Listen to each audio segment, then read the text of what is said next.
ধন্যবাদ। আজকে দায় মুক্তি পর্ব ৫৮ এই অনুষ্ঠানে আমরা শহীদ পরিবার এবং নির্যাতিতদের কথা শুনলাম। সেই ২০২৪ সালের জুলাই আগস্ট থেকে এই নির্যাতন চলছে। আমি দেশবাসীর উদ্দেশ্যে এটুকুই বলবো যে প্রিয় দেশবাসী, আজকে আপনারা দেখেন কিভাবে অত্যাচার নির্যাতন চলছে, আর সেই কথা আমাদের মনে করিয়ে দেয় ১৯৭১ সাল। পাকিস্তানি হানাদার বাহিনী ৭১ সালে ২৫শে মার্চ গণহত্যা শুরু করে। বাড়ি বাড়ি যে মানুষকে হত্যা করা, ঘর বাড়ি জ্বালিয়ে দেওয়া, বস্তিতে আগুন ধরিয়ে দেয়। মানুষ যখন বের হয়ে আসে তখন তাদের গুলি করে, পাখির মতো গুলি করে হত্যা করে। এই ঢাকা শহরে এবং সারা বাংলাদেশে।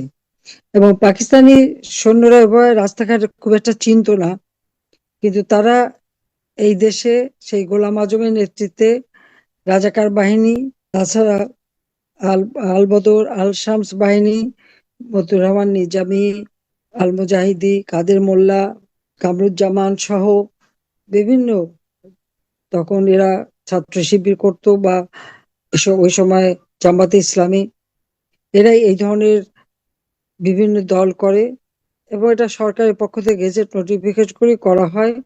এবং এদের মাধ্যমে সমস্ত বাংলাদেশে রাস্তাঘাট পথঘাট চিনিয়ে নিয়ে যায় পাকিস্তানি হানাদার বাহিনীকে, এবং তারা দিনের পর দিন মানুষ হত্যা করা, অগ্নিসংযোগ, লুটপাট, নারী ধর্ষণ এই সমস্ত কাজ করে বেড়ায়। মা বোনদের ধরে ধরে নিয়ে পাকিস্তানি ক্যাম্পে দিয়ে দেয়। দিনের পর দিন তাদের উপর পাশবিক অত্যাচার চলে।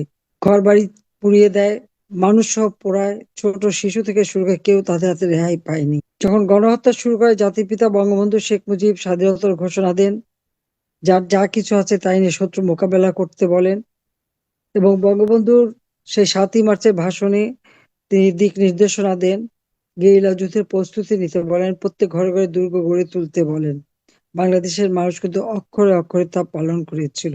১৯৭০ সালে নির্বাচনে আওয়ামী লীগ গোটা পাকিস্তানেই সংখ্যাগরিষ্ঠ আসন লাভ করে, কিন্তু বাঙালিদের হাতে পাকিস্তানিরা কিছুতেই ক্ষমতা দেবে না, এই চক্রান্ত করতে থাকে। জাতির পিতা অসহযোগ আন্দোলনের ডাক দেন।